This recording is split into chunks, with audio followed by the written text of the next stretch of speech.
I stumbled across this movie from 1988. It's I started watching it because I saw somebody had clipped some bits and pieces from it and made a post. And I saw the post and I thought, like, is there a full movie of this? So then I went and I looked, and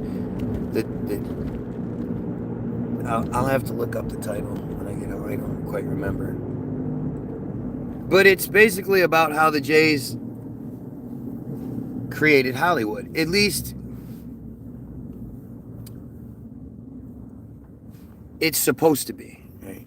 It's the stated narrative is that it's how Hollywood. So what we're gonna do is watch the movie. I mean, I don't know how much of it I'm gonna be able to let you guys see, but the at least listen. You know, I'm gonna play it. It's an hour and a half or so. It's pretty long, but we're gonna check it out. We're gonna see just how the narrative goes, what they want us to know as to how they control the narrative. And I mean, it's really, I made it about 13 minutes in. I was trying to decide what I was going to do. Was I going to watch it and then sort of break it down? But I just thought, why don't we watch it together? Why don't we try to see, you know, what we can, and the thing is, you know, by the 13-minute mark, like I've already gotten myself blocked for the day for being able to make comments on YouTube videos because I pointed shit out. Like, you're not allowed to talk about it. You're absolutely not allowed to talk about the reality of it all. And the reality is, absolutely control the world. They control the narrative. And you'll see it plain as day in this video.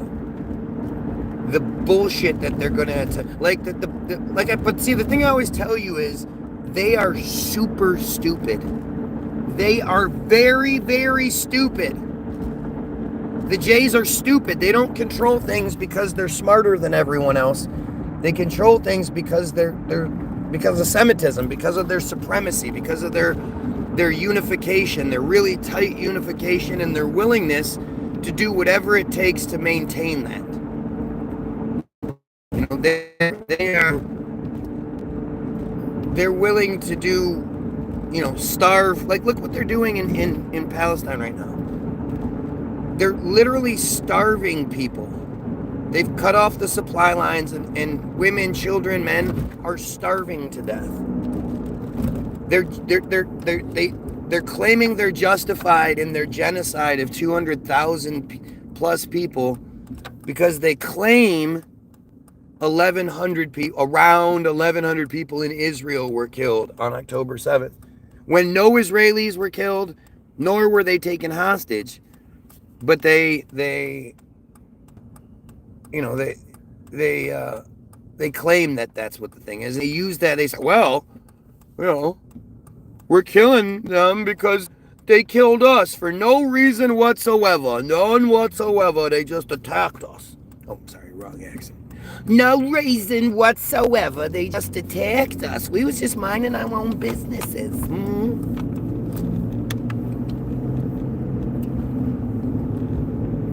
You're Y-O-U-R, just a wannabe J. That's what the smart person in the comments just said.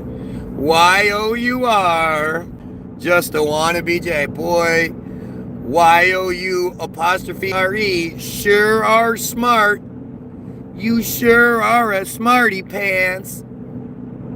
We should be listening to you because you're so smart. Wow. God, thank you. Thank you. Thank you for showing how stupid opposition must be. And you are. Jays are. Right. Listen, I'm a Jay. Right. You're a dumb Jay, and you have proved the point. Thank you so much. I appreciate it. I can't tell you how much I appreciate the stupidity. The inability to argue what I say so you get stupid. I just love it. Nobody listens to you. You guys are shit. Who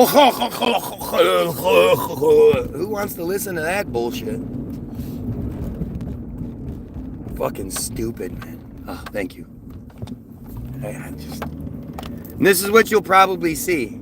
You'll see this a lot in these comments. You're gonna see a lot of stupidity. You know, they can't. They're stupid. You're so stupid. You're gonna talk shit about how stupid I am, and you can't even get basic words right.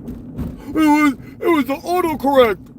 The computer got it wrong, not me. Oh man, you guys are stupid. But anyway, I'm gonna show you exactly what I'm talking about here with this video, because these idiots are stupid. It's fantastic. It is fantastic. It's fantastic to see how stupid they are, for sure.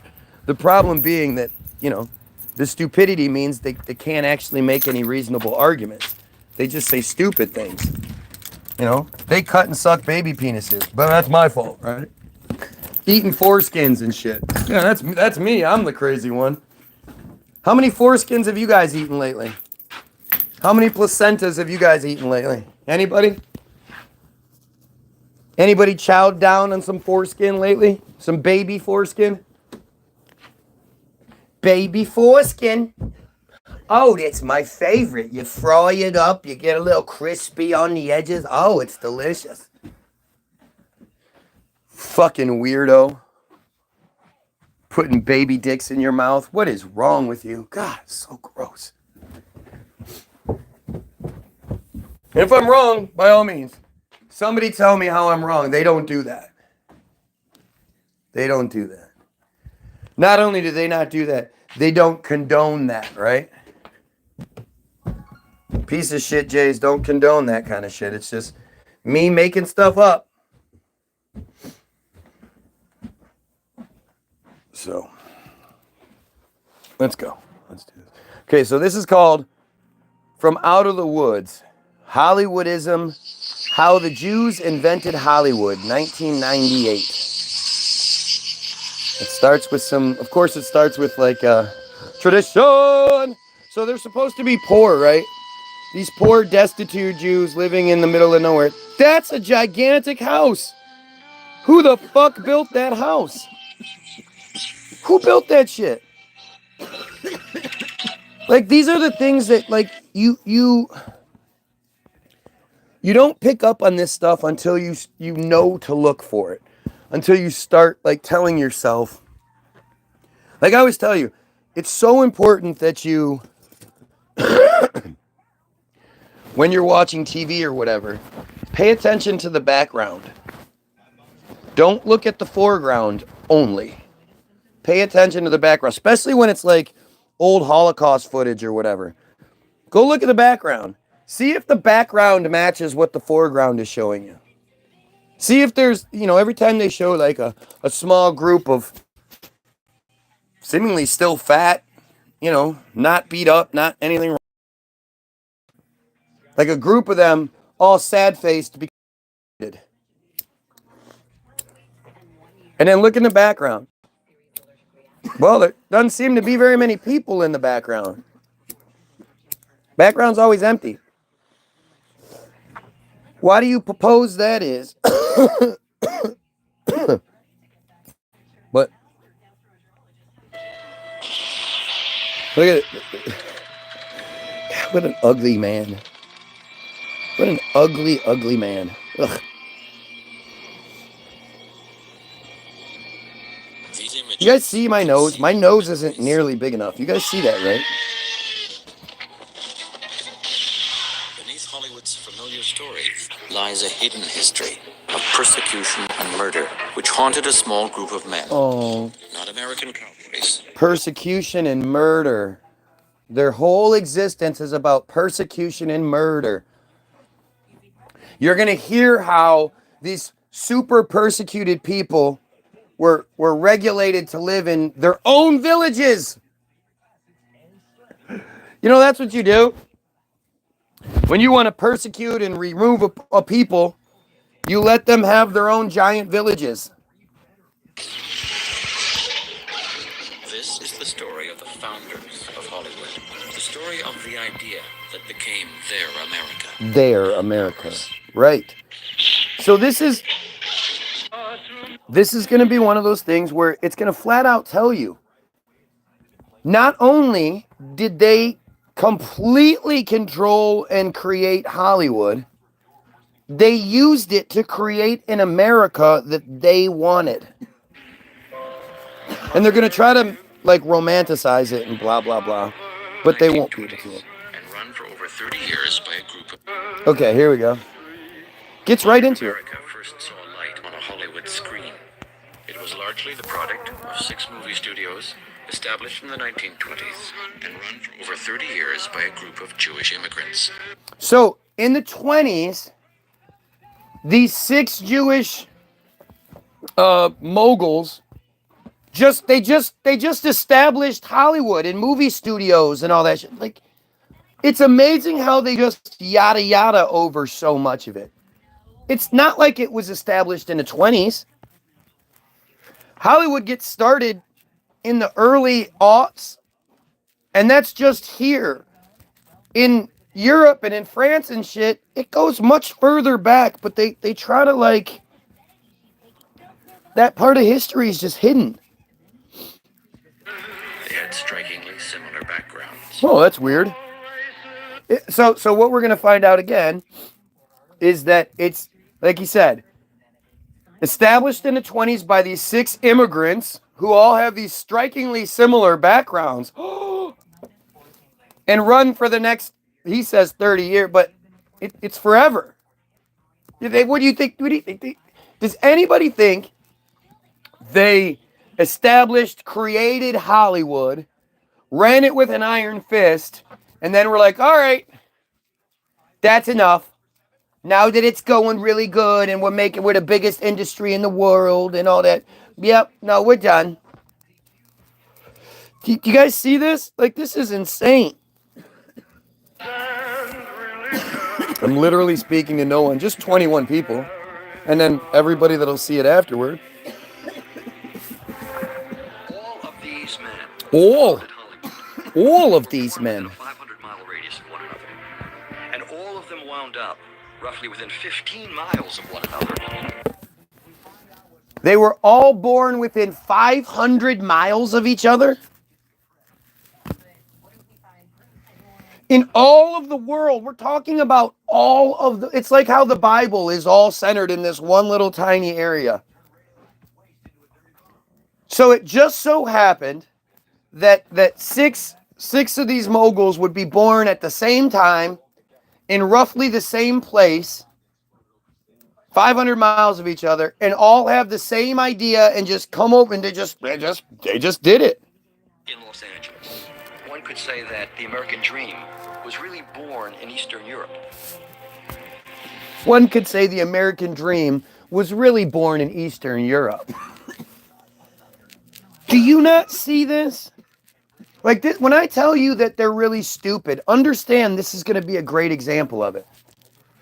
Because this movie is going to be about, you know, how these poor, oh my God, these poor oppressed people, they rose out of the fire like a phoenix and created something wonderful and all inclusive. That's sort of like the surface narrative. And that's what they think they're putting out there. But when you look at it, you know, when you scrutinize it, when you look at it from a skeptical point of view, this is all going to just validate all the conspiracy shit, right? All the crazy conspiracy. That's what this is. It's all going to be in here. I'm assuming, I guess. I don't know. I haven't seen it.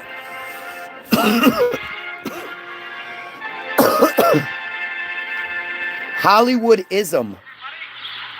That's fucking weird.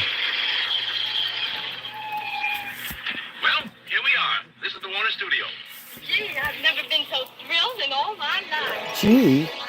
There they are. Harry Warner, who with three of his brothers There they brought sound to are. the motion Look, they're all shaking hands and hugging each other. Yeah, hey, how you doing? Look, oh, yeah. And then the senior member of the film fame brothers.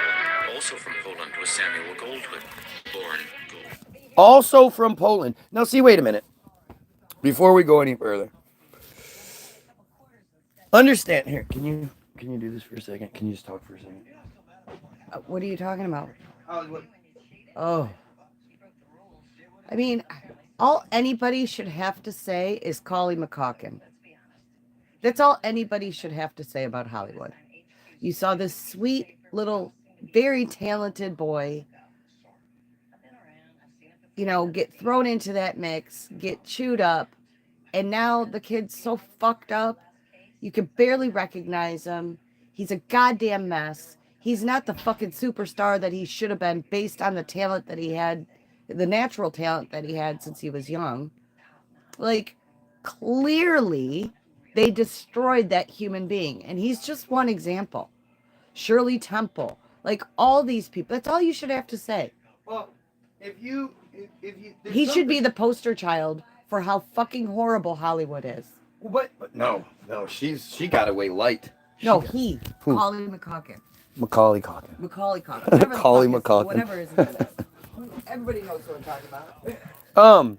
Well, the thing is that the part that nobody talks about is, okay, so what you're learning right away, right off the bat, is that it's all them. They created Hollywood, right? The Jays were all of the studio heads, and you're going to find out even later, a lot more to it. But when I was a kid in the 80s, nose jobs were a huge thing. And they had been for, a long time. But you would always hear about these Hollywood people getting nose jobs. And I just like I thought skinheads were going to be this big problem when I was a kid, that when I grew up, skinheads would be everywhere. I thought nose jobs would be this really common thing. And you have to ask yourself, what were they getting nose jobs for? Who were they hiding their identity from? All these Jays that came over and changed their names. They changed their names to hide the J roots. Well, why would they hide? Who are they hiding from? Why would they want to be hidden? Why weren't they proud of their own identity and background? And like, can you imagine any of you? We're all fucking really stupid like that, right? Like, if somebody was like, here, change your name, you'd be like, fuck no, I'm not changing my name. That's me. And then you think about, like, what does it take to change your name? Back then, you just decide, I'm going to go by this from now on. Everybody just start calling me this. And then that's just how it works. But again, who are they hiding from? Here, let's rewind just a bit. With three of his brothers brought sound to the motion picture, was born in Poland. That was Jack Warner, youngest of the Warner clan. And then the senior member of the film fame brothers. Also from Poland was Samuel Goldwyn, born Goldfish. So Goldwyn never ran a major... Goldfish. Why did he change his name? Why did he change his name from Samuel Goldwyn, or Samuel Goldfish, to Samuel Goldwyn? Who are they hiding from? Studio. He was perhaps the biggest and best known of the independent Hollywood producers. Independent Hollywood producers. Okay, so again, they're going to yada yada over this shit. But the idea of like projection technology, the theaters, there's a whole Tartarian expose about the theaters. My lunch break does a great job about the theaters. What were all these old theaters? What were they called? I forget what they were called, but they were in every fucking city everywhere. And who built them? How were the theaters already there? But this unproven new technology, these guys just, again, independently, all just happen to sort of fall into it. It's interesting how this works, right? You said guy bro. Guy, bro. If you tell your neighbor about your... I tell my neighbors all the time. Everybody knows. When it's warm outside, I stand out front and do this. My dumb J neighbor already knows that shit. Founder Carl Lemley came from a small Carl town in Lemley, Germany. founder of Universal. Louis B. Mayer, who gave us the glory years of the MGM studio, Mm, was mm, born mm. in a Russian Jewish village. William Fox and Paramount's Adolf Zucker were both born in Hungary. Gosh, that's so The strange. studio merged with 20th Century Pictures to form 20th Century Fox. Gosh, that's so strange, isn't it? Here comes Adolf Zucker, the president. Of course you would. You're a piece of shit. You guys are probably like exchanging child porn and shit, child exploitation materials and all that shit. You know how you Jays are. Okay, so here we go. Look at this. Zucker, known as the father Look at of this the poor feature-length Jewish film, village. Look spent at his it. childhood Doesn't it in look this terribly Jewish poor? village. Look at how big that fucking house. Look at those houses. Gosh, they look so oppressed, don't they?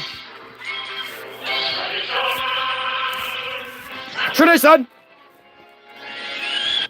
Funny how my high school, you know how your high school will always do like one big play every year? Gee, it's strange. Our school did Fiddler on the Roof. God, that's weird. You know how those young kids were clamoring to see Fiddler on the Roof? Batley played Tetvia. Prior to the 20th century, most Batley Eastern played European Tetvia. Jews were forced to live in poor villages called shtetls. Shtettles. Without a homeland, These Shtettles. marginal existence. Oh, look at how marginal their existence is. And oh wait, I want you to hear this. Listen to the narrative that's given and then listen to how it's repeated, okay? Word for word. Villages called shtetls. Without a homeland, they lived a marginal existence at the sufferance of the Russian Tsar. Oh, okay. They lived a marginal existence at the sufferance of the Russian Tsar. They sure did. Look how bad it, how bad it looks. Labish. Proper blessing for the Tsar? A blessing for the Tsar, of course. May God bless and keep the Tsar. Who says the Tsar? From us. Who puts the T on there? In these villages, Look at these. Oh, look at how poor those villages look. Oh man, wait. Look at that. God damn Bless and keep the Tsar far away from us. it. Look at how poor that is. Look at all that poor area. Those big buildings and shit that someone built. in these villages, Oh, and this religion and life that house looks like one that was shown earlier in a different clip. Look how big that fucking house is. Look at those archways. You think it's just easy to build archways like that? No. That's why we don't do it anymore. were intertwined. Everyone spoke Yiddish, Right. the Germanic language of the shtetl. Oh, wait. Everybody's, did you hear that? These towns were alive with Yiddish songs, stories. Listen. In these villages, religion and life were intertwined. Everyone spoke Yiddish, the Germanic language of the shtetl. Everyone spoke Yiddish, the Germanic language of the shtetl. Why didn't they speak Hebrew? Why do you think they didn't speak Hebrew, sweetheart? Because it didn't exist. Because it didn't exist.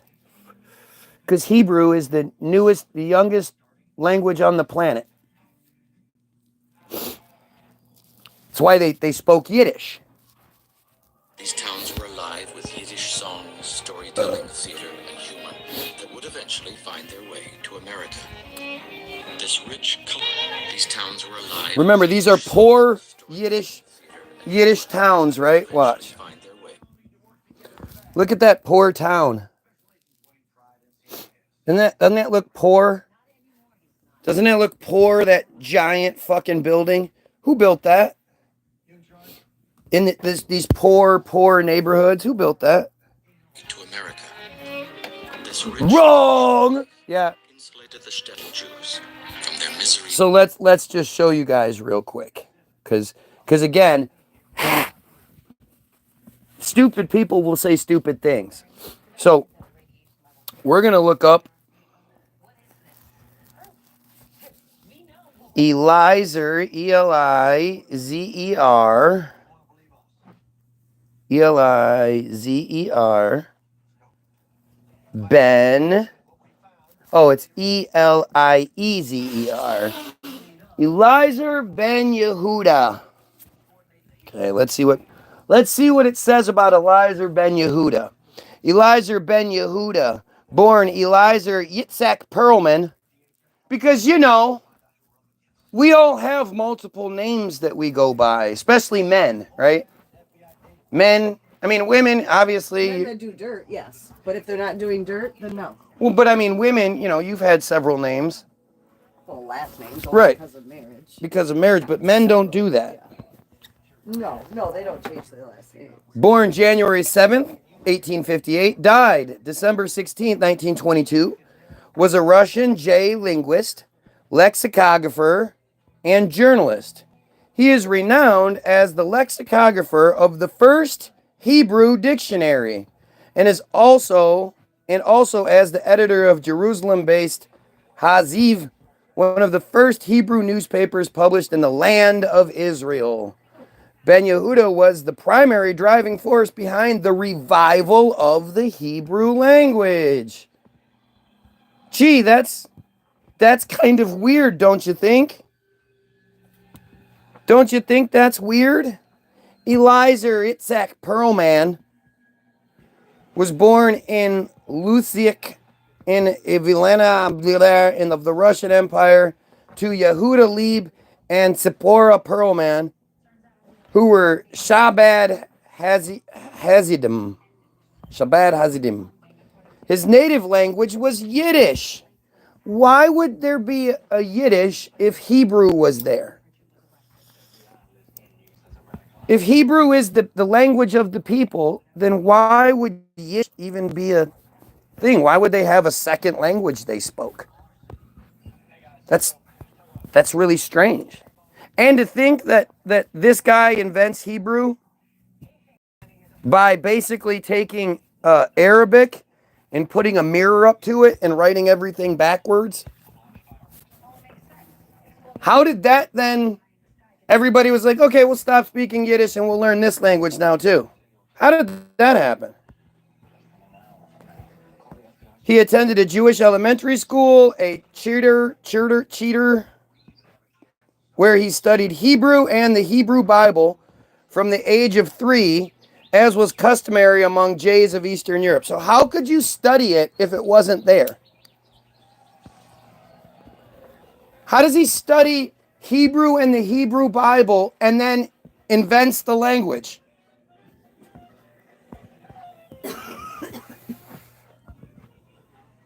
By the age of 12, he had read large portions of the Torah, the Mishnah, and the Talmud. His mother and uncle hoped he would become a rabbi and sent him to a yeshiva because, that's what you do when you're poor. You send your kids off to a school that you can afford to pay for. There he was exposed to Hebrew of the J Enlightenment, which included some secular writings. Later, he learned French, German, and Russian. Right? Makes sense. And was sent to Dunaburg for further education, reading the Hebrew language newspaper Hashahar, and he became acquainted with the early Zionist movement, or the early movement of Zionism. Upon graduation in 1877, Ben Yehuda went to Paris for 4 years. While there, he studied various subjects at the Sorbonne University, including the history and politics of the Middle East. Okay, this is 1887. Who provides history books in 1887? And how do they get everywhere? What sort of distribution networks existed back in 1887 what printing presses? How did all of this happen? I mean, they hadn't even invented the most well, not the most, I'd say a top 3 invention of all time, really. And none of you have heard of it, but it's called the linotype machine. And the linotype machine is basically how we had newspapers and all that shit from the 1880s up until digital came around. So you kind of like, how did you come up with this linotype? This thing that was like a small foundry where it created metal slugs, liquid metal turned into slugs, and then those slugs that had the writing on them were re-put back into the machine where it would melt them down and then form new slugs. What the fuck technology? How was that? What? Invented by a clockmaker in the 1880s?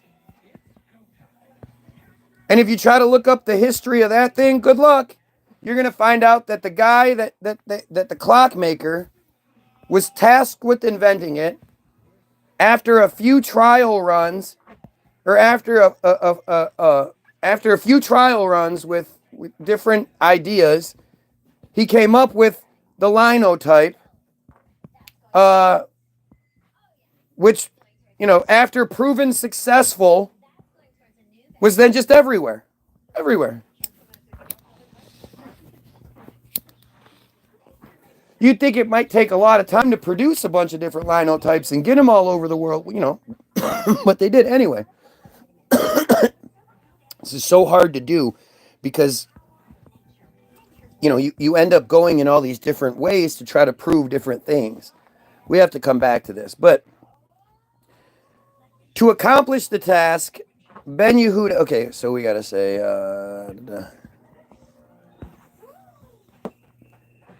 1881, Ben Yehuda joined the first Aliyah and immigrated to the Mustafariyat of Jerusalem, then ruled by the Ottoman Empire, and settled in Jerusalem. Because, fucking moving all over the world and shit was easy in the 1800s.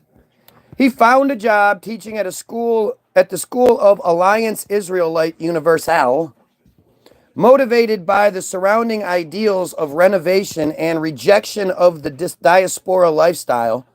Ben Yehuda set out to develop a new language that could replace Yiddish.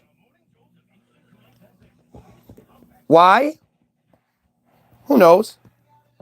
Who knows? But it says it right here. He wanted to develop a new language that could replace Yiddish and other regional dialects as a means of everyday communication between Jays who moved to the land of Israel from various regions of the world. I got to see what this land of Israel is. The land of Israel is the traditional Jay name for the area of the southern Levant, for the name of the southern Levant. Related biblical, religious, and historical English terms include the land of Canaan, the promised land, the Holy Land, and Palestine. Oh, so that's what we're talking about. We're talking about Palestine. But you're talking about the land of Israel. Oh, okay. No, I get it. I get it now.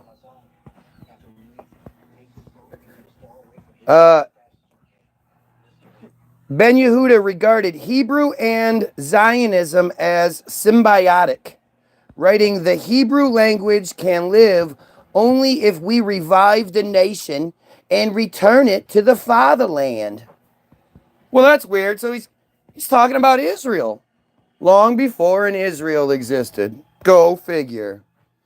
To accomplish the task, Ben Yehuda insisted with the committee of the Hebrew language that, to quote the committee records, in order to supplement the deficiencies of the Hebrew language, the committee coins words according to the rules of grammar and linguistic analogy from Semitic roots, Aramaic, and especially from Arabic roots. Get it? In 1903, Ben Yehuda, along with many members of the second Aliyah, supported Theodore Herzl's Uganda scheme proposal, right? That was when they were originally going to make Uganda Israel. Like, see, this is that shit that you guys just You guys just don't know. And when somebody starts talking about this stuff and they don't happen to have a phone that they can read it word for word, so you can't be like, oh, you're just making that up. Once you start looking into what you're supposed to know, you see that it's a much bigger conspiracy than you thought. They were going to take over Uganda and make that Israel. I wonder how that would have changed things. How could that be then the Holy Land and blah, blah, blah, da, da, da. This person says, Guy, YOUR, just wrong. Accept it. YOUR wrong. I'm wrong. I'm wrong. Yeah, it's me that's wrong. Because I sat here and I wrote out all this stuff on Wikipedia so that I could then come and read it to you guys. I love how people will tell me that I am wrong, but not what I'm wrong about. Ben Yehuda raised his son, Ben Zion, meaning son of Zion, entirely in Hebrew. He did not allow his son to be exposed to other languages during childhood. He even berated his wife for singing a Russian lullaby. Sounds like a great guy.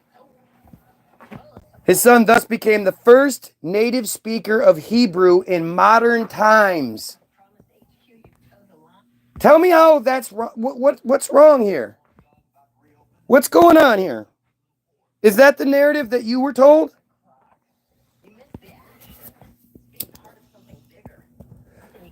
He created a language to replace Yiddish, and his son is the first native speaker of said language. And somehow he just got everybody else to do it too. That makes so much sense.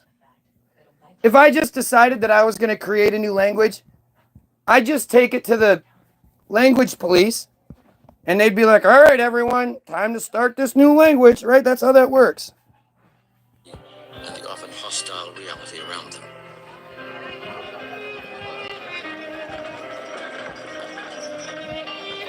You could tell somebody, listen to this Cohen.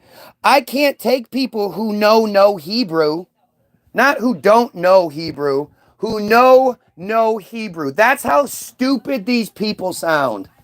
These inbred there was a point in COVID, like early in COVID,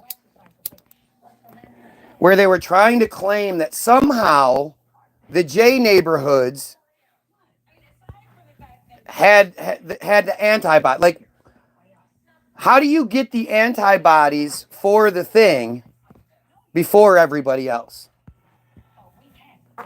But they were saying that all of the blood with the COVID antibodies, the people who had gotten COVID, recovered, and now their blood is like super awesome blood. They were claiming like 80% of that supply came out of these chosen neighborhoods, these small J neighborhoods. And so they have this redneck guy on there, and he's like, yeah, I desperately needed a blood transfusion. I got the COVID, blah, blah, blah. And they were like, oh, well, and he's like, thank you. I'm so grateful I got that antibody blood. And they were like, well, we got a surprise for you. We tracked down the person that you got the blood from, and we just want you to say hi.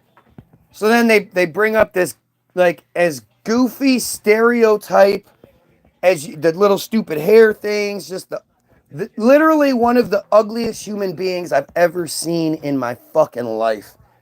And he's like, hello. And the guy's like, hey there. Oh, man, I'm so good to meet you. Oh, man, we're like brothers from another mother. And he was like, yes, I am very excited to meet you. I am very happy to be here. Like, aren't you from the United States? Why are you talking like that? You literally can't speak English? Like, what? And it was just such bullshit. And then, of course, the idea of you get antibody blood transfusion from the Jays and it cures your... That just disappeared.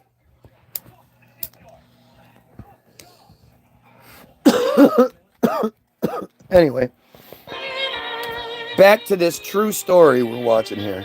The Hollywood movie moguls. The Hollywood and movie their moguls parents, and your parents. came from a place which was like a colossal pressure cooker. The Oh, the yes. Pale Settlement in the Russian Empire. Jay Hoberman. Was the only place where Jews could live legally.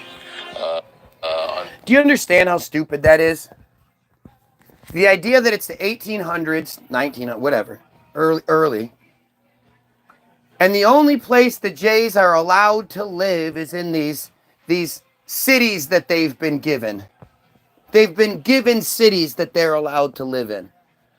Because, you know, like if you chose to live wherever, why would anybody have to know your religion? How would anybody, unless you're projecting it, you're broadcasting it, why would anybody even know?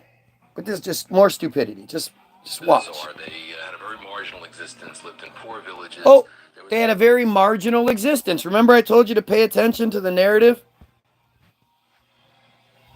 Now, before we go any further, does anybody think that it's a bunch of Americans, Christians, you know, Goyim, Gentiles, non-Jays that are in my comments talking shit?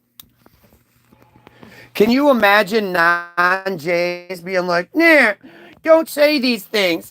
Don't talk about these. Why would anyone, even the Jays, if this is all on the up and good to go, why would you not want me talking about it? If I'm wrong about anything, you could always jump in and tell me, like you could fix the problem as it happens. But why are so many people mad at me for talking about this? And again, is it black people on here? Bunch of black people on here mad at me for talking about this? Tremendous degree of overpopulation. People were constantly migrating around this area. It really was the equivalent. So they were constantly migrating around, yet they were only allowed to live in these small villages. Okay. Of a sort of huge Indian reservation. Not only were people poor, but they were very... It was like a huge Indian reservation. Huge Indian reservation. Few things that they could do to earn a livelihood. Their neighbors were often... Look, that's a Tartaria. Oh, no, it's not. I thought that was a Tartaria flag. Look at how that looks so poor, doesn't it?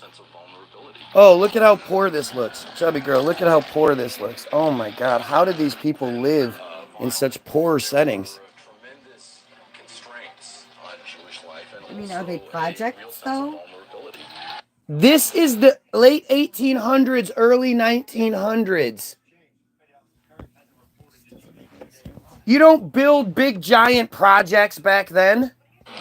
And they're not. They're really beautiful buildings. Look at those buildings. Look at the decoration above the windows and the balconies. And oh, they were defenseless.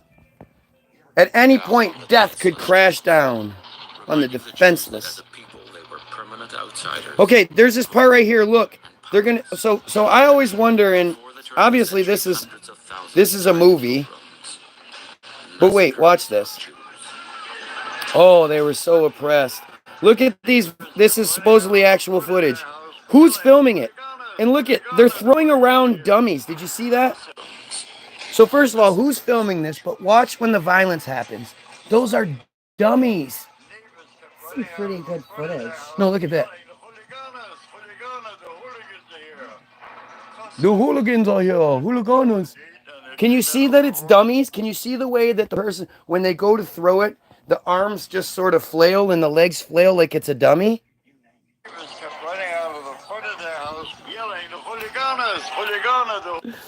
Oh, damn it.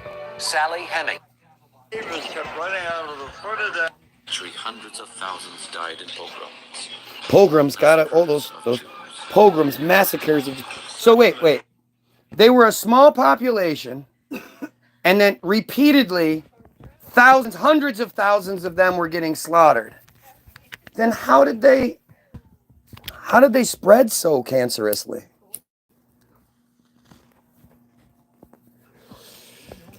Okay, so if you compare it, it's hard to see it, but watch. These are dummies. Neighbors kept running out of the front of their house, yelling, "The hooligans! Look. Hooligans! The hooligans!" See, it's all quick. They show you those couple shots really quickly, so you just sort of. But so this guy's saying that when this would happen, the Jays would run out of their house yelling, "Hooliganas, hooliganas! The hooligans are here." That's what you do? You run out of your house screaming, making yourself a target? They put down the gate and they came in on horseback. Listen, watch this. This is hilarious. They had swords. And my oldest brother and my father each grabbed one of those clubs. One of those clubs. And they went out swinging. They went out swinging. Look at how he's trying to set it up. Fortunately, they came back. Oh, but they still came back. Oh. But there were a few people killed. But there were a few people killed. And I lived through it. And I lived through it. So he sets it up, right? He makes it sound like he's about to say, and his father and his oldest brother, they grabbed those clubs and they went out swinging. Sounds like they got killed, right? Especially when he goes, and fortunately they came back. It's all just bullshit. This is where the founders of Hollywood... Stop being racist. Stop being racist, somebody says. I'm not being racist. You can't convert to a race. Black people can't be like, I'm white now. White people can't be like, I'm black now. There's nothing I can do to pretend like I'm suddenly Chinese. Look at me, I'm an Eskimo, sweetheart. I converted to Eskimo. You're so stupid. It's like I love when people show how stupid they are because it makes me be able to say the things I do. Right? We are not talking about a race. We're talking about a choice. A choice. You do not have to be subscribed to that fucking cult. You can be born into it. You can have the ethnic fucking look and all that shit. Unfortunately, you might look like one of them. I'm sorry. But that doesn't mean you have to push the narrative. You know, the stupid Christians that think the bad guys in the Bible, not Satan, the bad guys in the Bible, who killed their Jesus, Christian God's only son, that those are Christian God's favorite people. Like, these are dumb choices that you make because you're brainwashed. And a lot of you, the choice was made for you and you've just been sort of going with it. But as an adult, you then have the choice on whether you're going to continue. Are you going to continue supporting genocide and slavery and all that shit? Child molestation, women oppression, all of it. It's just, they're just awful, awful people. Are you going to choose to to support or destroy what is wrong? It's wrong. We destroy what's wrong. Powerless. We don't placate what's wrong, we destroy it.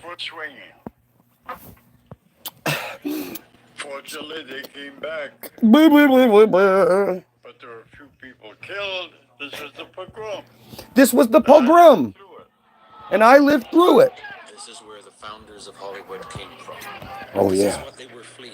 Oh. Why they came to America. Oh, so somebody with a camera was like, okay, we want you to really cry, and your kid's going to stand there looking like, what's going on here? Why they came. But you cry like you're just crying and crying. Experiences are reflected in many Hollywood films. Oh, yes. Their harrowing experience were again and again, their harrowing experiences were reflected in Hollywood.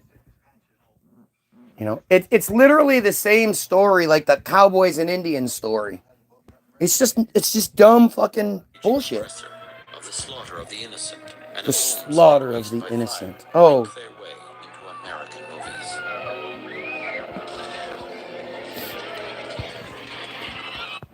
Oh my goodness. These poor people.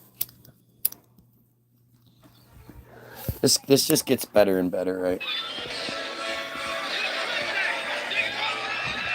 For the shtetl Jews in the late Now it's a cartoon. Now we're looking at Fievel. Many decided not to wait for a cavalry that would never come. Right. So again, you have to hear this narrative they're given. So these are some super oppressed people who are able to move wherever they want to. Like, do you think the Palestinians, if they had the option to go somewhere, they'd go? Probably. They'd have to. They wouldn't want to leave their homeland, but they'd have to if they don't want to die. Right. Well, these people, they weighed their options and they just decided to move to other places to become super successful. Because that's how that works. For the Jews of Eastern Europe, there were three ways to flee. Look at this guy.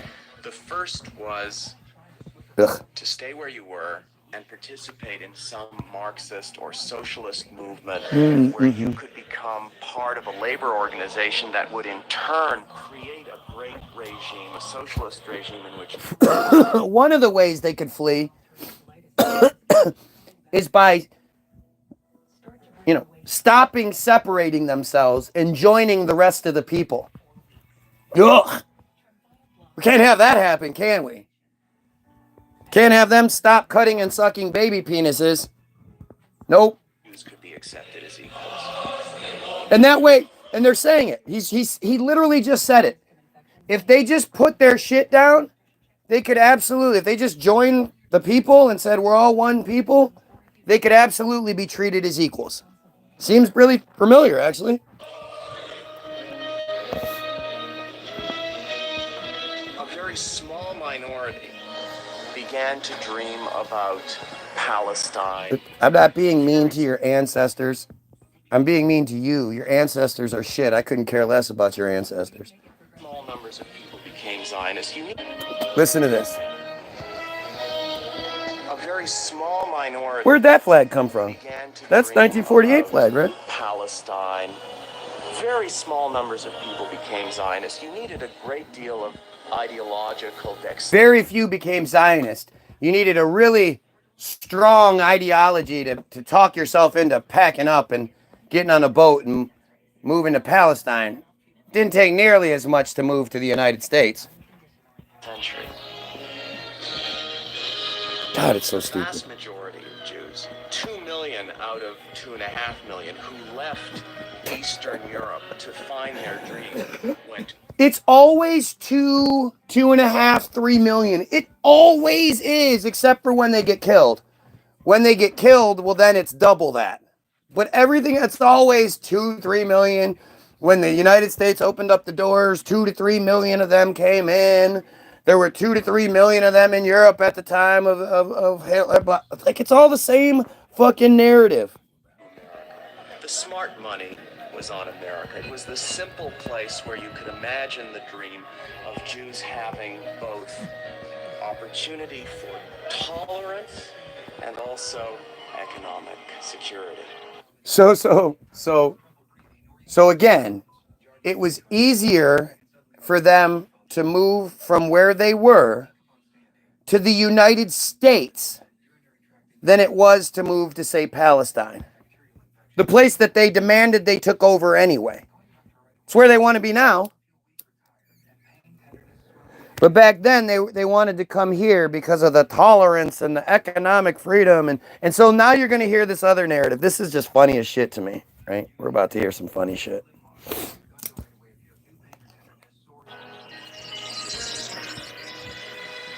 For Jews, this was a migration forever. They had no positive views of Oh, shit. life. We have pedophiles on here using pedophile terminology. Well, when you use pedophile terminology, you don't get to be here anymore. So those that are dumb enough to talk about refrigerators, I know what that shit is. And you're not allowed to be here anymore. So, bye. Keep going. I'll absolutely get you out of here. Yep, there we go. You want your channel blocked? Use pedophile terminology. We already exposed this, right? We already exposed once how when they start talking about couches, when they start talking about refrigerators, these are pedophile code words. that they're using to connect with other pedophiles on here. So when one of them sees something like the fridge or the couch or something like that, the other ones know to reach out. Hey, you got some pictures? Hey, you got some this? Hey, you want to hook? Like, that's how that whole thing works. It's their way of shopping out in the open without having to use dark web bullshit. Right now, they've agreed to meet up on truther pages because, you know, nobody listens to them anyway. And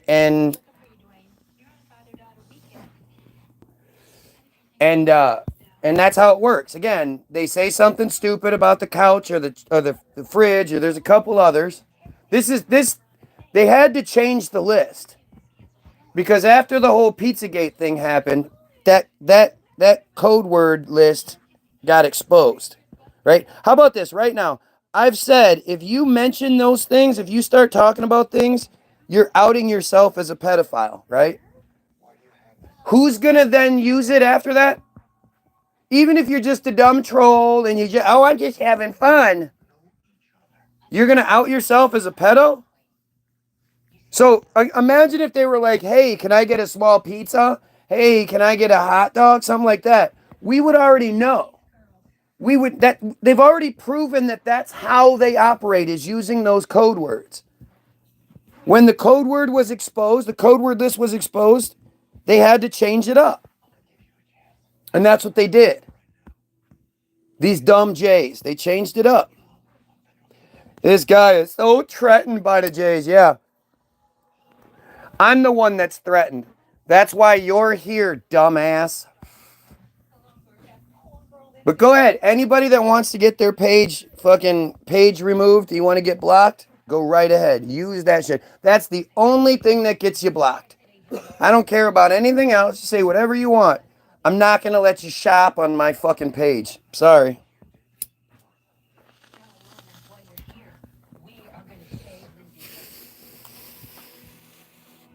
Man, remember back in the day, the block parties? Yep. Fuck yeah, Block Party Sunday. Again, isn't it funny? Just look at the comments, right? You have one person like just so desperate for attention that they're repeating themselves and they're doing everything they can to try to dissuade the conversation from what we're talking about. If I'm wrong, why don't you just address the things that are being talked about in the conversation? Why do you want me to talk about something else so bad? Again, they're not going to come out and say the shit. You got to read between the lines. Such dumb J nonsense. Positive views of life in the old world. Many immigrants, in fact, talked about the last moment in Russia where they turn around and spit. Right, and she's smiling. Yeah, who built that? Who built that? The big boat on the water. And look at that, all those berries. Who built all that shit? Who built all of that? Did you just see that? How did they tame that waterway? How did they put all that concrete and stuff around that waterway? Let's keep going. Like, I love when people say I'm schizophrenic. Again, showing just how stupid you are. Do you not know what schizophrenic means? Like, if you're gonna call me something, at least be smart enough to make it work. If I was sitting here, like, talking to the voices in my head, and, you know, people are trying to get me, and looking out my windows and shit, well then, yeah, schizophrenic might work. But that's not what's happening here. This is just smarter than you. Were the future founders of the studios. They came with little money and few belongings, but they brought with them a new vision of America. Of course. So think about it. Again, I'm sorry to keep stopping it, but they brought with them a new vision of America. America was what it was, but they were going to change it to fit what they wanted. They weren't going to come assimilate and be part of the fucking group and make us better as a one people. No, they have their own ideals, their own way of doing things. Dreamt by Jews who were fleeing a night to the studios. They came with little money and few belongings, but they brought with them a new vision of America. God damn it! Why is this phone so bad? Hollywood was a dream dreamt by Jews. Hollywood A nightmare. was a dream dreamt by Jays. Boy, so wait, so if I say the Jays control Hollywood, that's a conspiracy theory, right? Yet Hollywood was a dream dreamt by Jays. Okay. Sweetheart, apparently I'm gay. Because calling someone gay is supposedly an insult. The dude that's obsessed with me and watches me day after day after day is calling me gay. Gotcha. When they landed in America, the Jews expected to find a place where the little guy could make it to the top. But they didn't. Instead, they found a Protestant elite whose mission was to educate the immigrants Oh. and keep them in their place. Oh, that sounds like the Jays. The dream with which the Jews came to America was very quickly frustrated. Oh. They couldn't get into financial services. They couldn't. Listen to how he laughs. So now they're going to tell us that when the Jays came here, they couldn't get any money. They couldn't get into the financial district. So somehow, between like the late 18s, early 19s, these super oppressed people who were the money changers, the court Jays, and all that throughout all of history, came here, couldn't get any money, couldn't get anything in the financial institutions, and then somehow, yada yada, Ended up running it all. now they run it. Interesting.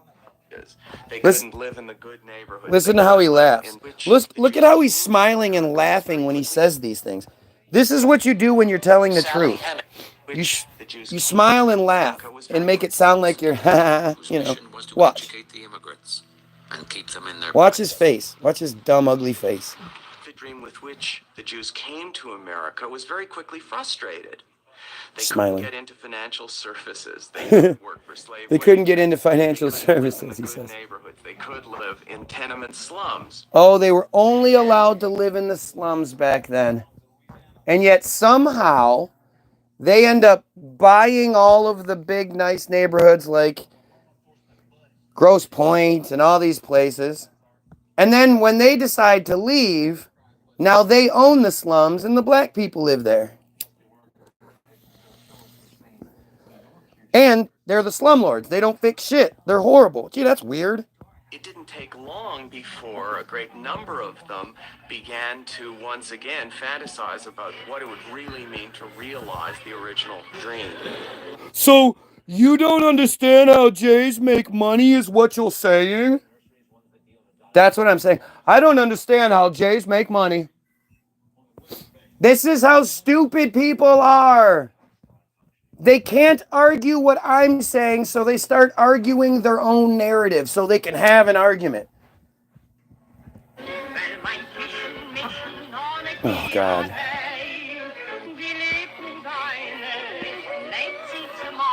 Many of the future moguls had fathers who failed to adjust in the new world. At a very early age, Chose they not became to. the family breadwinners. They developed an unrelenting desire to make it, Oh. to succeed in the America that existed somewhere beyond the Jewish ghettos. Unreliant. That's what it is. Unlike everybody else, they just had this unrelenting desire to make it, and they were able to. Everybody else, like the blacks, they must just not have had the desire, the unrelenting desire to make it. That's all it is. You know? Well, and it's also, you know, Jews will only deal with themselves.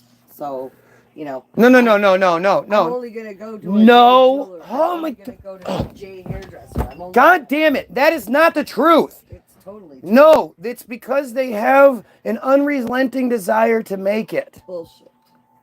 It's not about that supremacy bullshit, that Semitism supremacy bullshit. No, Angela, no. God damn it. It's conspiracy theories you're talking about there. Only going to their own people. I was married into a Jewish family, and even though my husband didn't convert and wasn't into it, his family was. And so he had to play the role. The way it works No, is the guy didn't convert to him. She had to convert to his. Right? Yeah, she did. What? But every time we needed anything done or anything, and he asked his mom for, hey, who do we call for this? It was always somebody of that ethnic background or religion or That whatever choice, he that was. cult. Every And single it's not time. like they do the best work.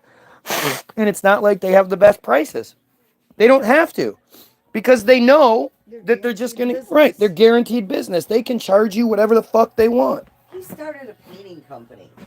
When everybody else struggles to get business, he said, Mom, I'm starting a painting company. That bitch shuffled so much business to him that his business took off really fast and pretty seamlessly, and he always had work because of that association. And it was always them. It wasn't like he was doing And he work hated all working over it. for them because They were treated awful. him like shit because Right. he wasn't. I bet when he showed up and they opened the door, they were like, what the fuck? Well, Joan and David, referred him. So Oh my you God. have to use them. He's here. But they sucked. Changing paint colors halfway through, and they sucked. Micromanaging. Oh, God. Standing over. He had one old lady that would do that all the time, and it drove him nuts. And he couldn't turn away this No. person or that person because that would then kill the fucking line. Oh, he had to work. He had to do it. But he had work when other people didn't. And he had to do it if the person couldn't pay the full amount. He had to give them. They would refuse payment because they didn't think something or other at times, which didn't happen often. But no, they never didn't pay him. No, I'm not saying that. I'm saying like I say, they're not going to pay that full amount that he would charge somebody else. They're not paying that. Well, he always inflated his prices on purpose because he knew it was the pain in the ass tax. Well, there you go. He's smart then. Oh, Jesus Christ. Jews couldn't be in banking. They were shut out of that. But like seriously, Did you just hear when that? they start a business, that whole rule of you're not gonna Make a profit. make any profit 3 to 5 years when you start a business, that never applied to him. That doesn't apply to the businesses they open. His uncle opened a hair salon, and he didn't lose money even his first year because they shuffle business to each other. Wait. Listen to what this guy says. I want to hear this damn song again. Listen. Jews couldn't be in banking. They were shut out of that. There were quota systems to get into Harvard and almost any medical school or whatever. So it's like they're literally like laughing at us. So they couldn't get into banking, they couldn't get into Harvard, and they couldn't get into medical schools.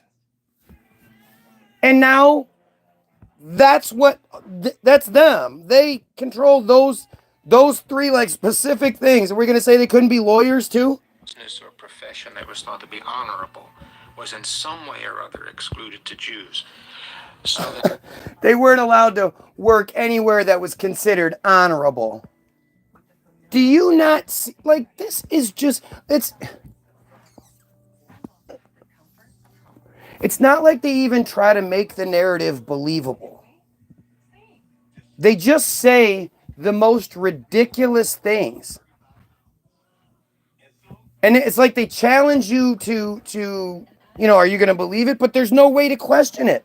There's nobody on there like me going, what? Not banking and medical of all things? Seriously, other than the lawyer thing, that's like the top 3 stereotypes. Banking, doctors, and lawyers, judges and shit. But they couldn't do it. they went into businesses that were, in a sense, outside of this system of dominance. I mean, do you even, like, the way that he's carefully saying this, in a sense, they went into businesses outside what people considered moral businesses. And again, this is back at that time where we had rail cars and big giant buildings and all that. Pulled by horses. Hollywood's future founders quickly distinguished themselves as risk takers and innovators. Adolf Zucker made his first fortune with the invention of a fox stole, with a clasp inside the fox. So, first, he makes a fortune off of dead foxes, you know, the fox thing that chicks used to wear around their neck. Yep. Why were women wearing that around their neck if it wasn't being seen? And who was wearing it?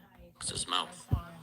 The first moguls tended to come from various aspects of the sales business. Dry goods sales, Nutley was a clothier, Goldwyn was a glove salesman, Adolf Zukor in furs, Louis Selznick in the diamond business. And as they approached... Okay, they're just going to yada yada over that last one, huh? He was in the diamond business. Yep, you know, just in the diamond business. African fucking blood diamonds, yeah. What about it? The motion picture industry, they approached it not from an engineering point of view, not from technology or machinery, but from how they can distribute a product. So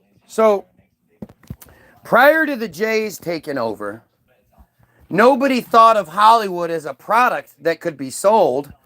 They thought about it from an engineering or a technological point of view.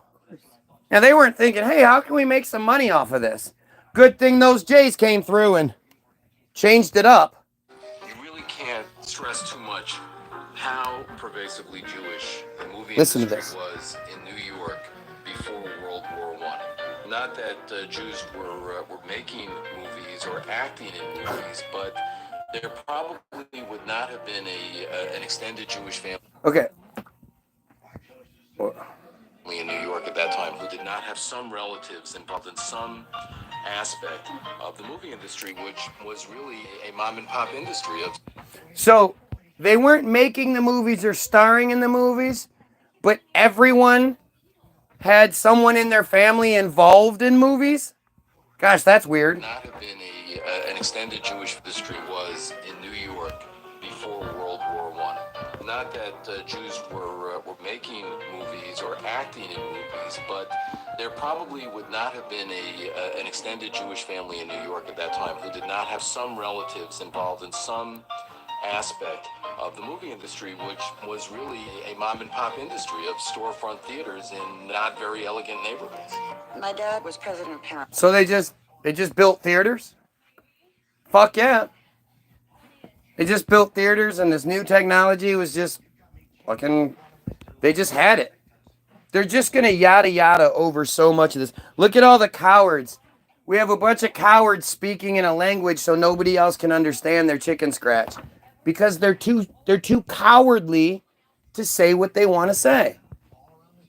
And again, if I'm wrong, why are all these dumb Jays here not telling me what I'm wrong about, but just talking shit? Isn't that weird? Sure does seem like I'm pushing some buttons, huh? All these Jays are here telling me to stop talking about it, and I'm crazy, and trying to get all you guys to stop watching, and really? Because I'm wrong? Gosh, that's weird. You'd think they'd have other things to do. I can't tell you, especially the haters. Like, seriously. You claim to hate me, and yet you could be literally doing anything else. Anything. You have your phone, your computer, you could be watching porn. You could be learning something. You could be creating something. You could be doing anything else in the world. And instead of doing anything, you're here making me look better. Because instead of you debunking or dismissing or anything, instead of you interfering in my feed, you're proving the point. I've asked numerous times, tell me anything good that the Jays bring to the world. Anything. I mean, I guess you could say, well, Hollywood, here we go. We're learning about that, right? Too bad it's disgusting. And it's like, again, we're going to talk about how Hollywood used to be racist. Hollywood did. Who was Hollywood again? When black people weren't allowed to be in pictures, so they would paint white people. When natives weren't allowed to be in pictures, so they would paint white people. Well, who made those decisions again? Was that the black people themselves? Was that even white people doing that? No.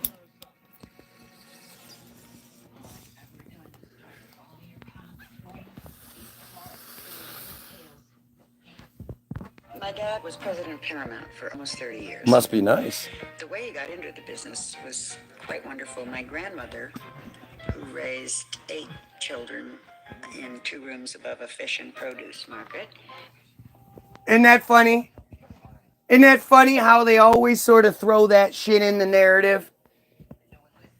You know, oh, my grandmother who raised 8 children in a 2-room apartment above a fish market. Sounds pretty fucking irresponsible to me. Sounds pretty awful. Those poor children. But, you know, of course, he's going to just come out of that, right? In a Jewish ghetto in Chicago called Maxwell Street. Oh, in the Jewish ghetto in Chicago. Bonnie, you have to come here quickly. I have the most wonderful business. And she was going on and on and on. And she got him on a trolley car and took him to a kind of storefront Nickelodeon theater. And on the way there, she told him that this was the greatest business in the world because the people paid the money before they got the goods. Sam ran. Oh my God. Oh my God. So even if they don't like it, they've already paid for it. So, you know, oh, this is the greatest thing in the world. Oh my God. So this busy mother of 8 phoned, I don't know, got her other whatever it was to jump on the trolley car and go down. Really? Boy, it's an amazing story. Projector, and Abe fed the film through it. Harry collected the money, and Jack's assignment, Jack was only like 12 or 13 at the time, but he was singing.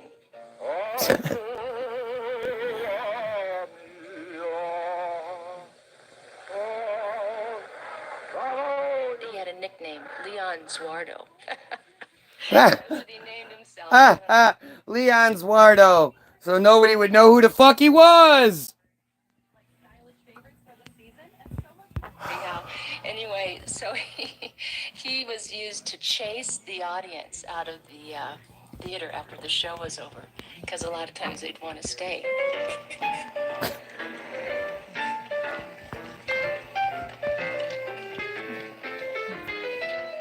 At the turn of the century, The turn of the century. the vision of America shared by Thomas Edison and the other men who invented the film industry.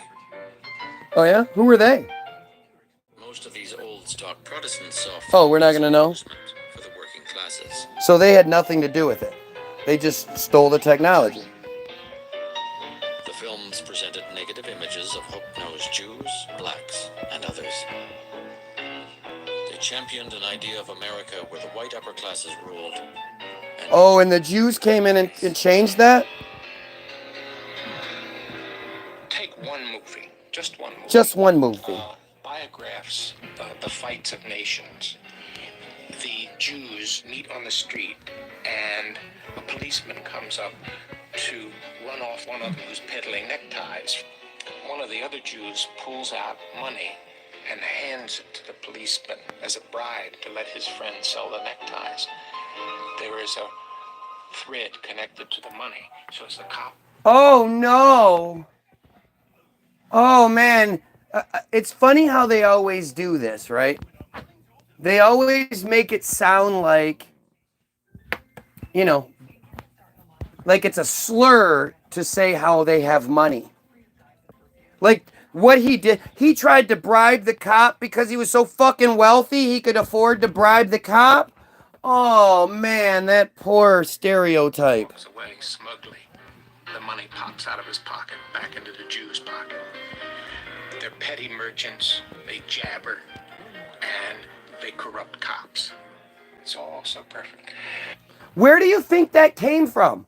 Like this is the thing. So that wasn't the case even a little bit. Just the white people that made the films at the time were like, how can we create a bad, oh, I know, we'll make it sound like they have all the money. That'll make people hate them. Black people, we're going to make them look like poor, ignorant, watermelon, stupid hair, fucking big lip, monkey, blah, blah. We're going to do all that. Yeah, the Jays were going to make it so they have all this money and power. Ha ha! That'll get them. Ha ha! Oh, man. The blacks. It's not about defund Israel. You have to understand that, right? It's not. Israel is just the illusion. Israel doesn't exist. Israel is only something we accept as existing because they tell us to. But it's literally just invisible lines that they say are there, and we go, okay. You never hear me talk about free Palestine, and there's a reason for it. Because I don't even know what the fuck that's supposed to mean. How do we free Palestine? Do we put in one of our United States, representatives that, Hussein and Obama, and Obama and Osama bin Laden type? Is that what we're talking about? Or are we talking about free Palestine pre-1967 when the slaughter happened? It wasn't a war, the Arab-Israeli War, 1960. No, that was a slaughter. The Jays barely lost anybody. Or are we talking about free Palestine pre-1948 when the initial Nakba slaughter took place and they took over initially? Or are we talking about pre-1918 when they put when they made British mandate Palestine, when they put the British in control of Palestine so that the Palestinians would become completely dependent and not able to defend themselves in 1948 when they decided to do the Nakba? Like, when are we talking about as far as free Palestine goes? And I used to say end Israel, but that's not even accurate because, again, Israel is just an invisible house, right? It's just an idea. The real truth is that we need to end Jayism. I mean, we need to end all of the religious control. Absolutely. But that starts with ending the head, cutting off the head of the monster. Definitely Islam and, Islam's terrible. Christianity's terrible. No doubt about it. Don't get me wrong. But they don't have any real power.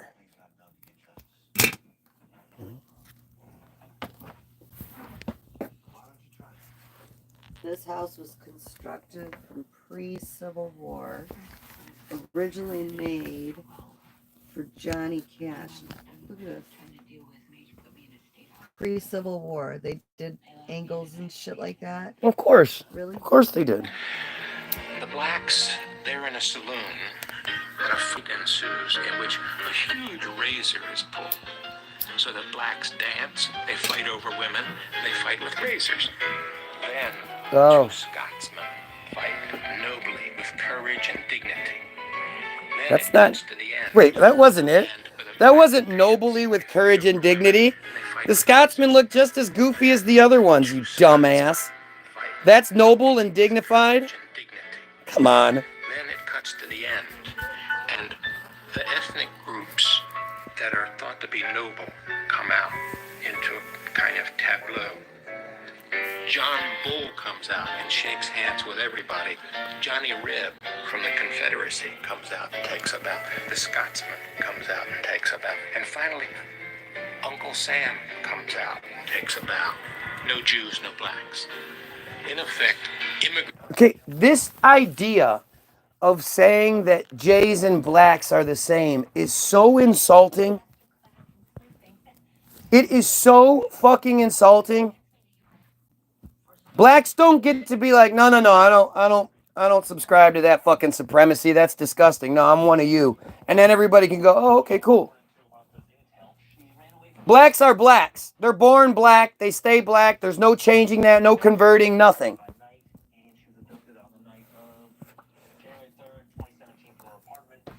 Just like being a Christian, just like being a Muslim, whatever. Jewish is a choice. It's a choice. Yes, you can be born into a family that's been practicing. And again, it's like, are you saying that you have a look? Because I know if we say you have a look, that's not okay.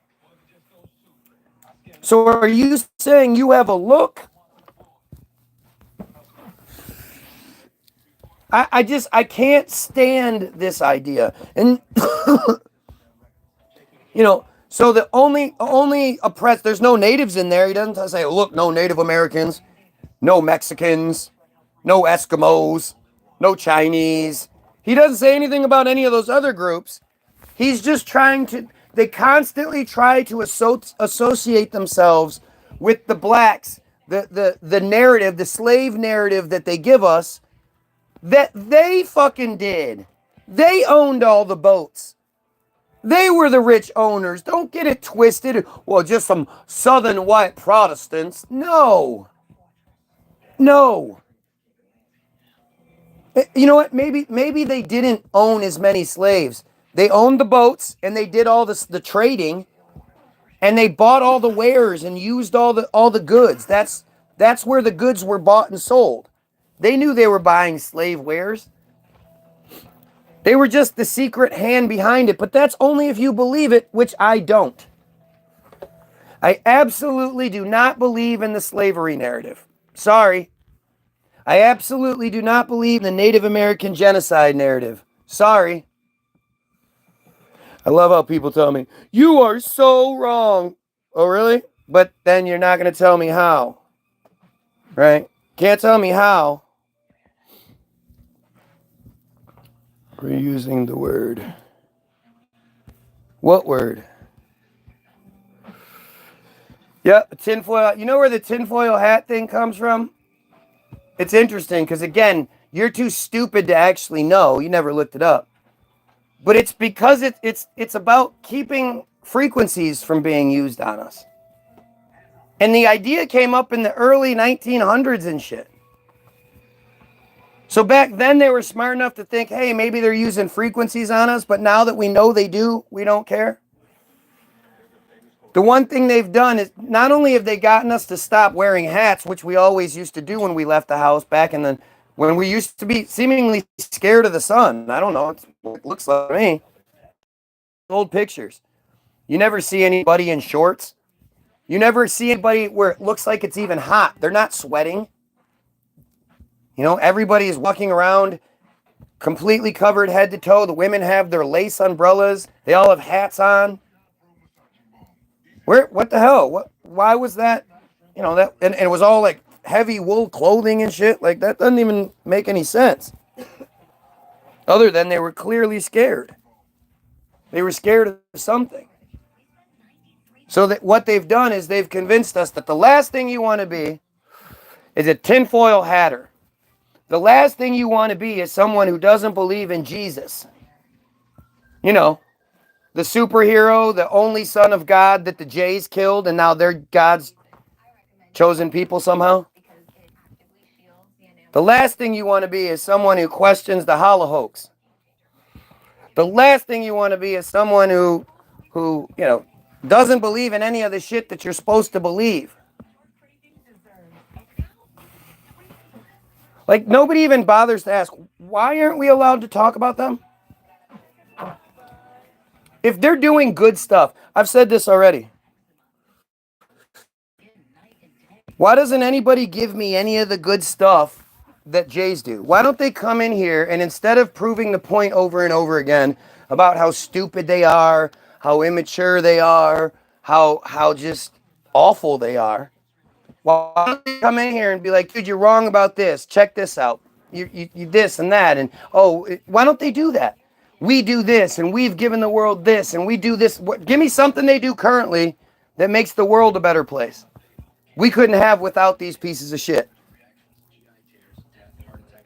You know, it's really telling. Like, everything is really telling.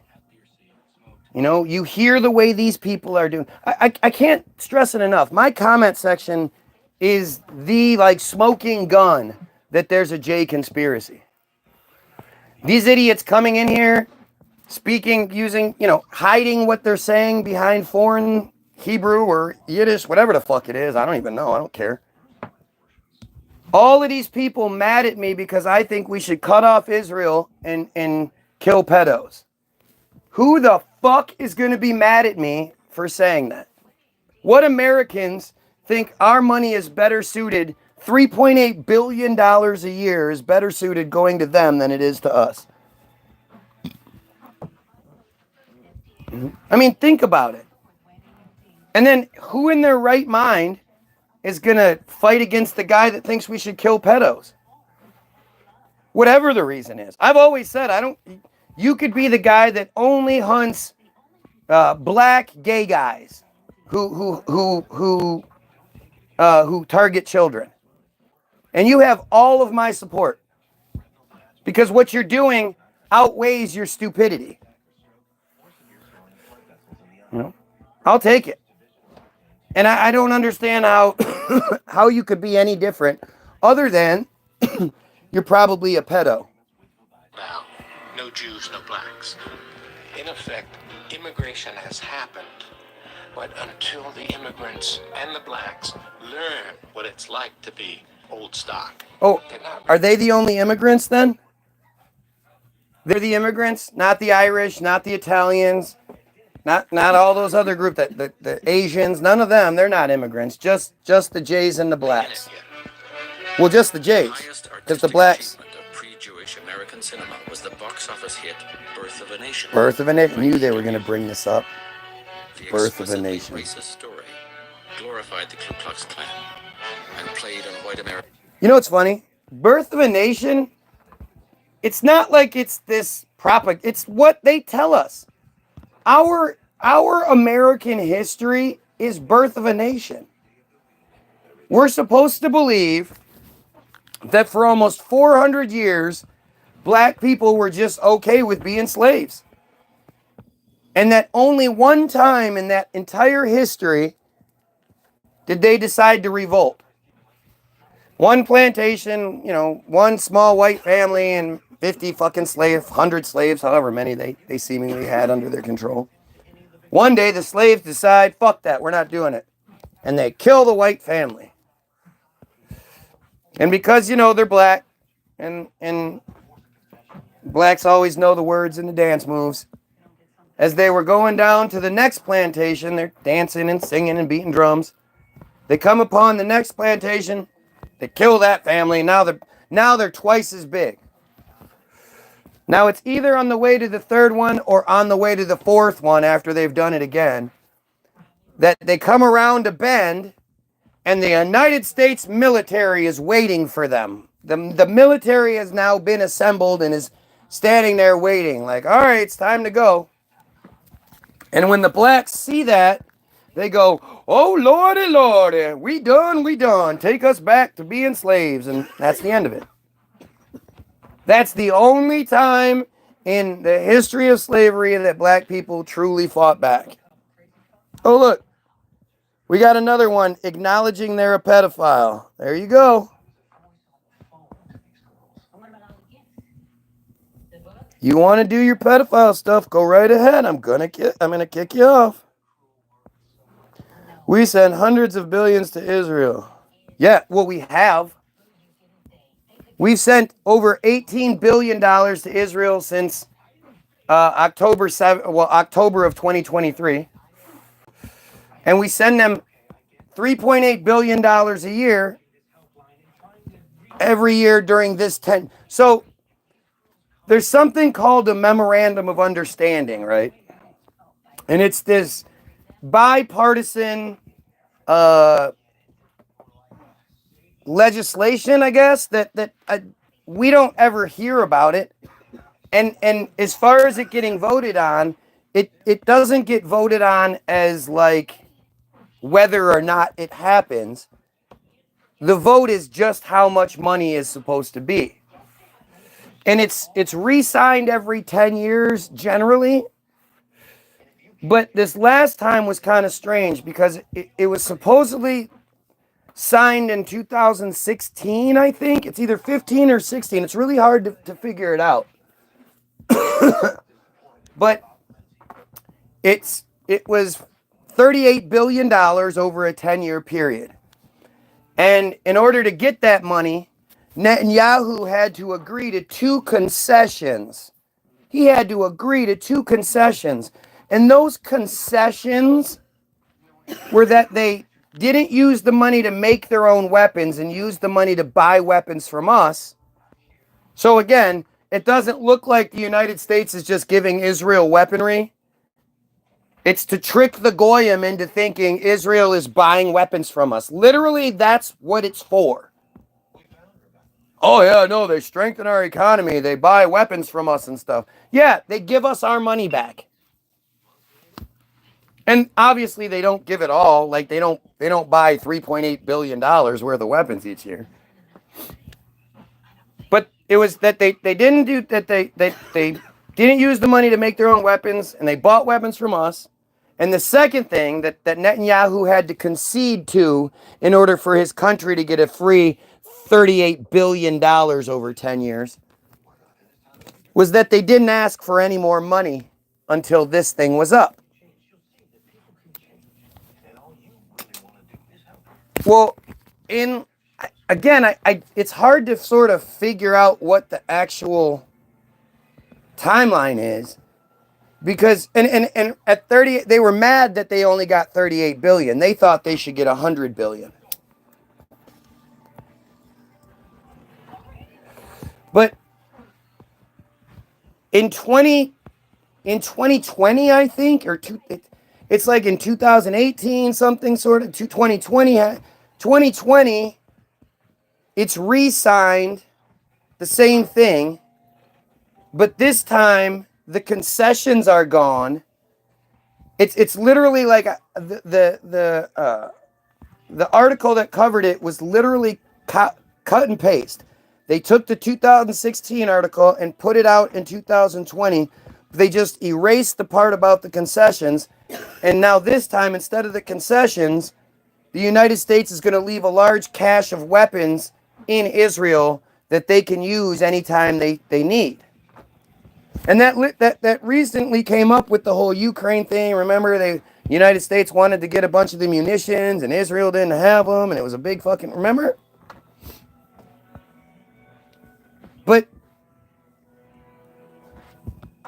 I don't know if that then pushed the next signing to 2030, or if the re-signing is still in 2016.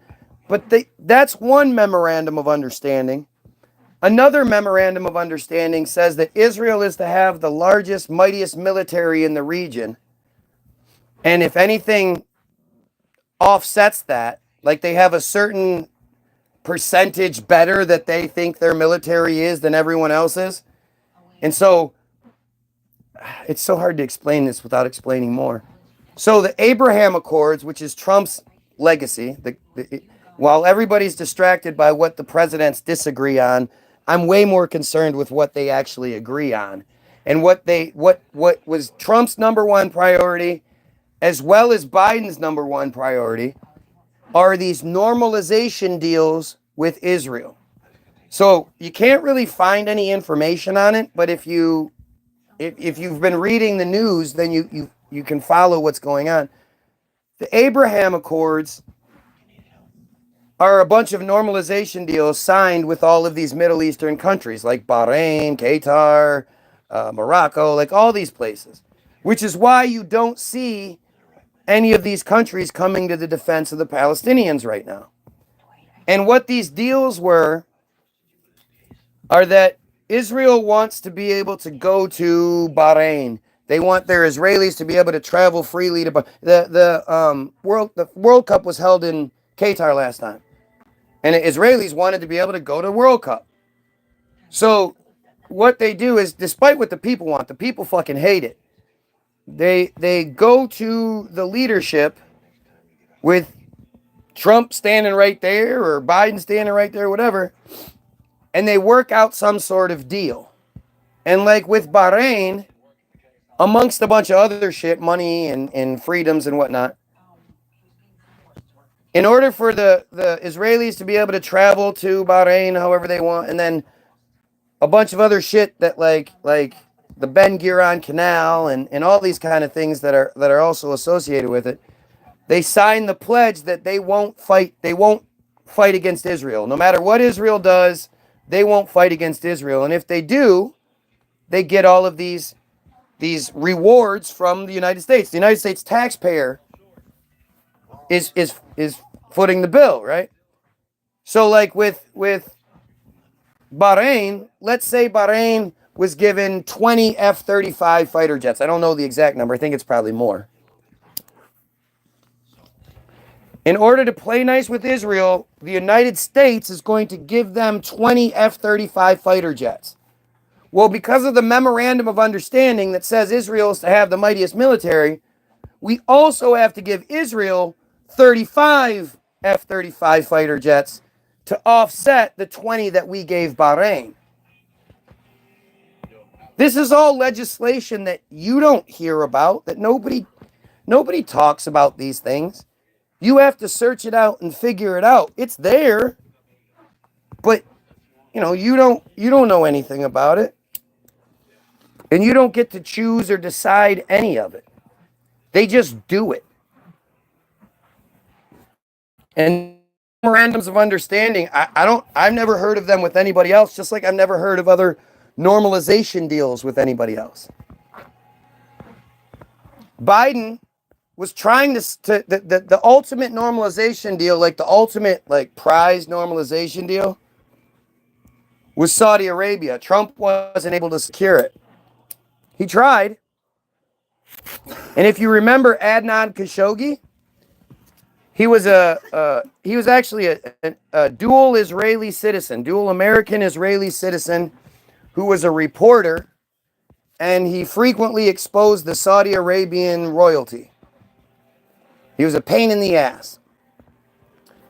One day he went to the consulate, one of the consulates in Turkey, for a meeting.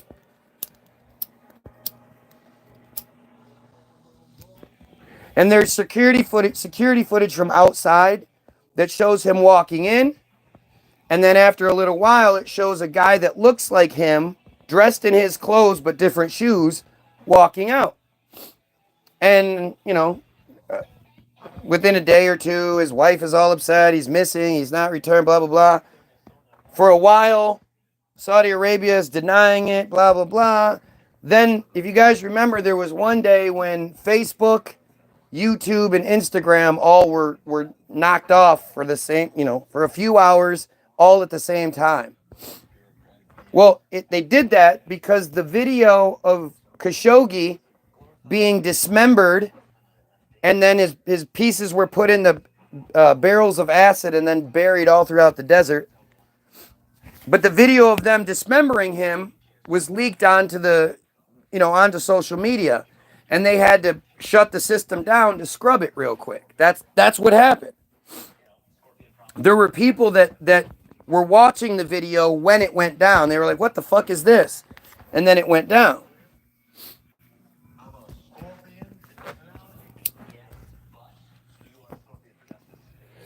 So when Trump was asked, "Hey, what are you going to do about this?" This dual Israeli American citizen reporter was killed because, we don't care about Shireen Abu Akleh,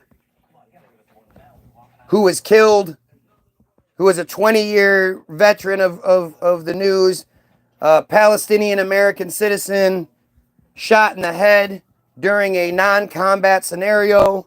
They then shot around her body to keep people from getting to her. She had press on her helmet, press on her jacket. Everybody knew what it was. The IDF shoots her, lies about it,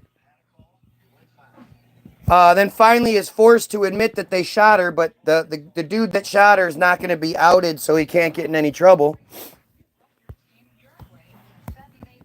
The day that they killed her was the day that the grocery store shooting happened here, where that obviously military trained white dude went into the black grocery store and shot all those people. Yeah, that was that day. The next day, Shireen's brother was kidnapped by the IDF and told that they were not to have the standard funeral that somebody of her prestige would have, where they would, because they're Christians. By the way, she's a Christian. She's not a J, she's a Christian. Where they take her coffin, they carry her coffin from the church to the cemetery in a procession, singing songs and waving flags. Well, the IDF said that they weren't allowed to do that. They kidnapped her brother and threatened him and told him he wasn't allowed to do that. When they dropped him off, he ran right to the papers and told them what happened. The next day, they were like, fuck you, we're doing it anyway. The IDF showed up and attacked a funeral. Have any of you ever heard of a government agency attacking a funeral before? They attacked the funeral. They ran up. They started beating the people carrying the casket with clubs. They were launching flashbangs and smoke bombs. The casket slipped and almost hit the ground. I honestly wish it would have hit the ground and the body fell out, because that would have been an image that went around the world. That would have brought more attention. But they eventually were able to shut it down, because they beat the people and fucking arrested people, and it was awful. Now, when it was, and none of you have even really heard about it, let alone made a stink about it. Well, when it was dual Israeli citizen and very, very J, Adnan Khashoggi, everybody wanted to know what Trump was going to do. And Trump said, well, we have this $2 billion, $2.3 billion weapons deal going with Saudi Arabia right now that I don't want to screw up, so I'm not going to do anything about it. Well, when Biden took over, that deal was still in the works. The Saudis had already paid the $2.3 billion. They just hadn't gotten their weapons yet. The Biden administration supposedly froze the deal. So the money was frozen and the weapons were frozen. Biden, part of the deal that he was willing to make with Saudi Arabia in order to secure a normalization deal with them, because they refused to sign it with Trump and prior to, and they said it was because of the treatment of the Palestinians. That was their reasoning for not signing. They don't need anything. They have everything they want. They're the richest fucking nation in that region. They don't need anything from us. So if you're not willing to give the Palestinians freedom and two-state solution, blah, blah, blah, then we're not going to sign shit. So when Biden went over and tried to get the deal done, he offered to unfreeze the deal, unfreeze that weapons deal, and we were going to give Saudi Arabia, your American president is the middleman between the two most guilty countries of war crimes in the world. Saudi Arabia and Israel are number 1 and 1A as far as war crimes committed against people. And our president's main goal is to work out a deal between them. Biden was going to unfreeze that money and give the Saudi Arabians a civilian nuclear program, along with a bunch of other shit. And they still wouldn't sign it, citing the Palestinians. So I don't really understand why Saudi Arabia hasn't jumped in this fight against Israel yet, other than it's just a one world bullshit, blah, blah, blah. But you'll notice how absolutely not one of these fucking comments is going to is going to address what I'm saying here, right? Not one of these fucking comments is going to be able to deny anything I'm saying. You know, I can't imagine why Americans would be so okay with the United States president using American tax dollars, because Israel gets the $3.8 billion, but then we also pay all of these other normalization deals. And we supply them with all these weapons and all. The amount of billions that Israel gets each year is well beyond 3.8 billion. Not to mention 3.8 billion turns into roughly 15 billion shekels. That's their dollar. 15 billion shekels once the money transfers over. And we're not even the only ones. You know, Canada gives them 2 billion, Australia gives them 1.2 billion. Can't imagine what Germany's on the hook for every year.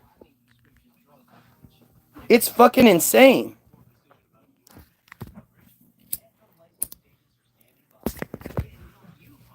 Well, I mean, that you're really crossing that line there, aren't you?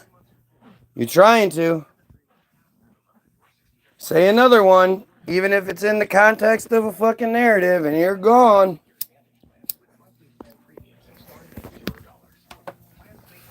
How does a feed go from 100 plus to 17? Suddenly, all these people just stopped watching my feed. That's what it must be, huh? There's no censorship going on here. I know if I go live again, the number will skyrocket back up. Not really interested, though. Oh, but we got to finish this video. We're only 17 minutes into this hour 38 long video. Might have to restart. Guess we're going to have to restart. Shit. All right, well, go get your free download, www.the-bilderberg, BILDERBERG-group.com. Links are in the fucking description. Link to the Facebook page. Link to the website. Go get it. It's free. All you're going to say is 0 when it asks you how much you want to pay. Or you can put a bunch of money in it. That'd be really cool. But I'll be back. Almost forgot. Pedophiles, kill yourself.